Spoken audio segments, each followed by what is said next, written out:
Bonjour à tous, dans cette vidéo on va voir ensemble comment réaliser des HSPU wall facing en strict.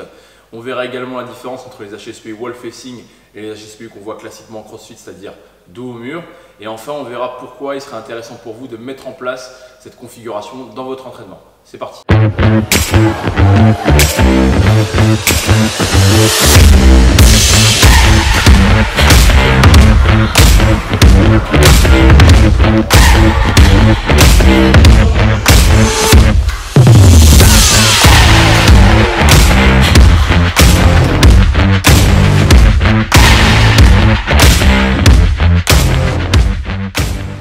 Alors si vous suivez un petit peu l'actualité CrossFit et si vous avez notamment suivi les CrossFit Games 2022, vous avez pu voir que sur l'event numéro 7, ils ont mis de la gym au sol et notamment un mouvement qu'on va voir ensemble aujourd'hui, les strict HSPU wall facing.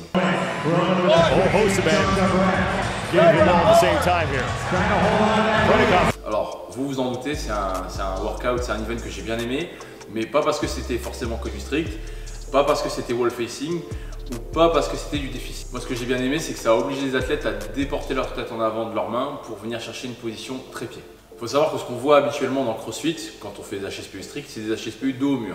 On va avoir les mains très écartées, les doigts tournés vers l'extérieur et un déport de la tête en avant qui est vraiment très minime. Et donc on est sur un mouvement vraiment à dominante épaule. Et pour moi en fait le vrai problème dans cette configuration là, c'est qu'il n'y a pas de transfert sur des mouvements plus durs, plus compliqués.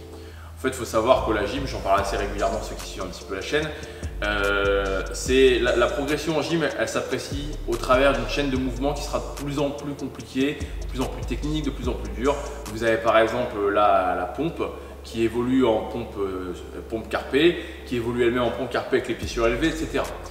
Et si certains prérequis, certains points de performance ne sont pas respectés, certains placements ne sont pas respectés, et ben il n'y a pas de transfert, c'est-à-dire que vous ne pouvez pas passer au mouvement supérieur. Et ça, je sais qu'il y a pas mal de gens qui ont du mal à l'appréhender parce qu'en fait en haltéro par exemple c'est beaucoup plus simple. On va faire du snatch, tout le monde va faire la même chose, il y aura juste des poids différents sur la barre. Alors que là, on est carrément sur des ateliers différents quand il s'agit de la gym. Donc je vous l'ai dit, pour moi le vrai problème c'est qu'il n'y a pas vraiment de transfert sur des mouvements plus compliqués, comme par exemple des free strict HSPU ou même des free keeping HSPU. Si demain ces mouvements vont faire un peu leur place dans le CrossFit, vous verrez que tout le travail qui a été fait dos au mur aura presque été fait, j'allais dire, ouvrez les guillemets, dans le vent. Vous aurez bossé pour rien parce que en fait, certes vous aurez bossé l'endurance de vos épaules, par contre au niveau de la mécanique du mouvement, il n'y a rien qui reprendra ce que vous faites dans un free strict HSPU par exemple ou un free keeping HSPU. Bon, alors pour ce qui est de la configuration de poitrine face au mur, déjà c'est intéressant, pourquoi? Parce que ça a obligé les athlètes à faire attention à leur gainage.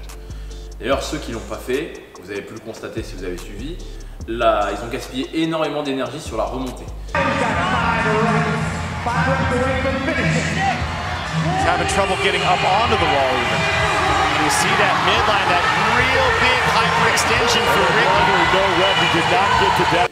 C'est des erreurs qu'on peut se permettre quand on est dos au mur, poitrine face au mur.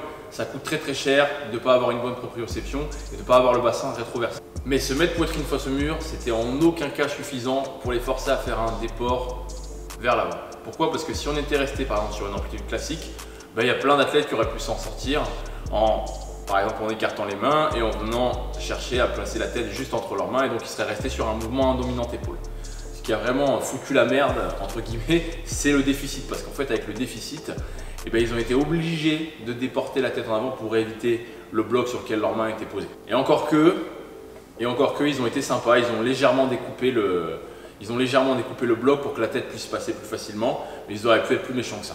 Et ce qui est aussi intéressant là-dessus, c'est qu'en plus on est passé d'un mouvement à dominante épaule à un mouvement à dominante triceps, et on a pu voir pas mal d'athlètes resserrer leur écartement de main. Ils sont partis avec un écartement de main très large et même avec les doigts tournés vers l'extérieur. Et au final, ceux qui s'en sortaient le mieux, c'est ceux qui ont compris qu'il fallait resserrer et garder les doigts pointés vers l'avant. Bon, maintenant que vous avez compris l'intérêt de mettre en place les HSPU stricts poitrine face au mur et que vous avez compris la différence avec celles qui sont dos au mur, je vais vous donner un petit tutoriel, je vais vous donner une petite progression pour pouvoir les mettre en place dans votre entraînement. C'est parti.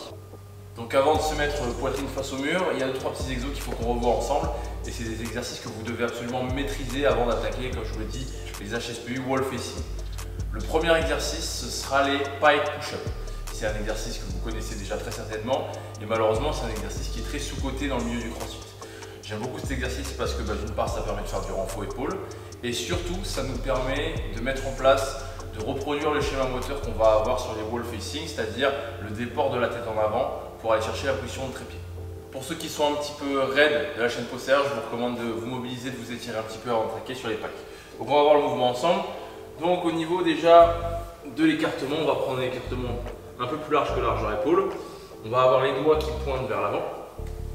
On va se mettre sur une position de pompe classique au départ.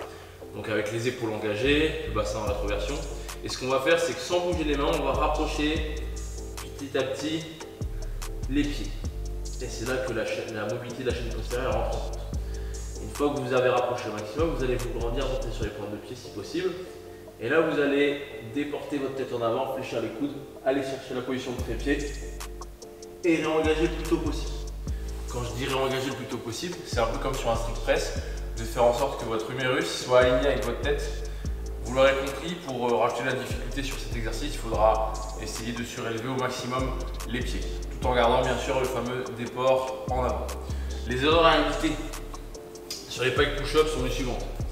Bon, la première, vous vous en doutez, j'en ai parlé un petit peu en introduction, c'est que vous êtes sur une bonne position de départ, mais quand vous venez fléchir, vous partez avec les coudes sur l'extérieur et votre tête vient s'aligner avec vos mains.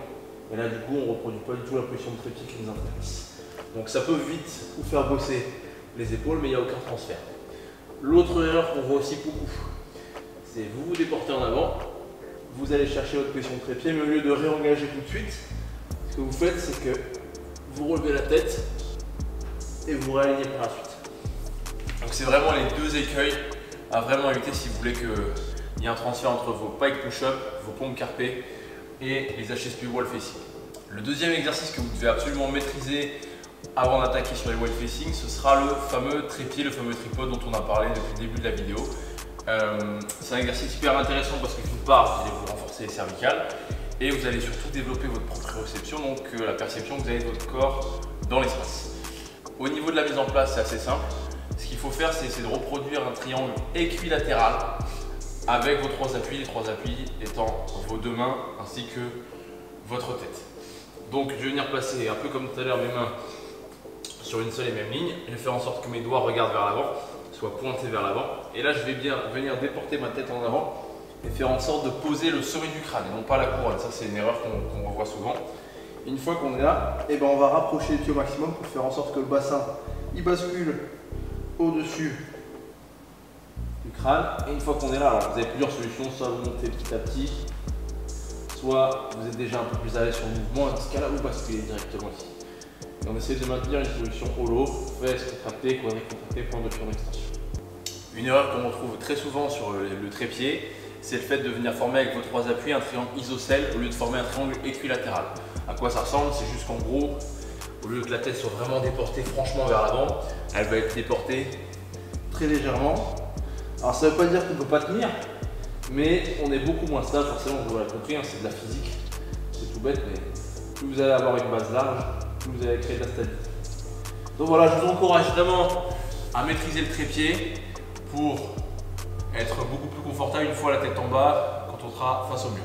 Maintenant que ces deux mouvements ils sont maîtrisés, on va pouvoir attaquer la partie excentrique, la partie négative du mouvement. C'est comme ça qu'on bosse à chaque fois qu'on veut apprendre un mouvement de gym, que ce soit un mouvement basé uniquement sur de la force ou de la technique, on met en place la partie négative parce qu'elle est plus simple à appréhender. Donc la grosse erreur de beaucoup de gens quand ils mettent en place cet exo, les wall facing, ça va être le placement des mains au départ. D'ailleurs ils ont fait cette erreur là au Games. Si vous voulez, quand vous avez fait vos pike push-up, vous avez bien vu que mon buste il se déportait vers l'avant comme ça.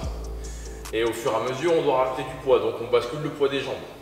Ce qui veut dire qu'en gros le corps il doit former une seule et même ligne et il bascule, on est en position verticale et on va chercher un angle comme ça. Et donc si je me mets trop près du mur, qu'est-ce qui se passe? C'est les deux solutions. Soit je me déporte en avant, mais du coup je perds mon gainage.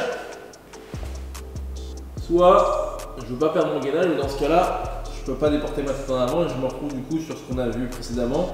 C'est le même défaut qu'on a sur les HSPU dos au mur où on n'a pas du tout de déport de la tête en avant. Donc ce qu'on va faire, c'est qu'on va éloigner les mains du mur de manière très prononcée. Alors bien sûr, ce sera en fonction aussi de votre morphologie. Moi, je suis quelqu'un qui est assez grand Et surtout j'ai des longues jambes, donc forcément je vais devoir m'éloigner peut-être un peu plus que certains d'entre vous. Moi ce que je fais, pour me caler à peu près, je me mets un peu plus que largeur épaule, voilà, écarte mon pied, je me mets là, et je sais que mes mains doivent les mettre là.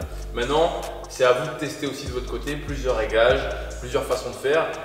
Le point de performance que vous devez regarder, c'est est-ce que je perds mon gainage ou pas. Voilà, c'est surtout ça que vous devez regarder, c'est ça qui vous permet de savoir si vos mains, elles sont placées au bon endroit. Donc là, j'avais à peu près ici. Et là, du coup, je vais placer mes mains. Une fois que mes mains sont placées, alors l'erreur à ne pas faire aussi, c'est de ne pas partir trop écarté. Vu qu'on va être à dominante triceps, on va serrer un petit peu. On va venir griffer le sol, c'est-à-dire que je vais l'enserrer un petit peu, je vais venir le griffer, comme si je voulais l'attraper. Je vais engager les épaules, contracter les fessiers et appliquer une pression avec mes pointes de pied ici. Et là maintenant, je vais initier la descente en déportant ma tête en avant. Et je contrôle la descente. Je peux poser ma tête au départ. Et je redescends. Ok? Et vous pouvez faire ça plusieurs fois. Alors pour remonter, à vous de voir. J'engage bien tout est bloqué. Je déporte la tête en avant. Et je contrôle. Une fois que vous êtes à l'aise sur la partie négative, bah là vous allez pouvoir passer à la partie concentrique. Si par contre quand vous faites la partie négative avec un niveau 0, vous êtes en difficulté, vous ne contrôlez pas la descente, faites gaffe de ne pas vous faire mal au cervical d'une part. D'autre part, ce que vous pouvez faire, c'est essayer de diminuer la hauteur en mettant par exemple des ammats pour réduire l'amplitude. Maintenant qu'on sait faire la descente, j'ai envie de vous dire, il n'y a plus qu'à remonter. C'est pas forcément la partie la plus dure, je trouve que là forcément c'est la descente la plus compliquée, mais il faut quand même faire attention à ne pas perdre le gainage parce que ça arrive très très vite. Donc on va se placer. Vous commencez à connaître, donc là j'engage, j'en serre le sol, je contracte les fesses, j'applique une pression avec les pointes de pied, je me déporte en avant et je pousse. Et je réengage surtout ici, on vient chercher à faire en sorte que l'humérus soit aligné avec les oreilles. Et je peux ensuite enchaîner les répétitions. Si vous voulez augmenter la difficulté, ce que vous pouvez faire aussi, c'est rester en tension, c'est-à-dire que vous ne posez pas la tête au sol.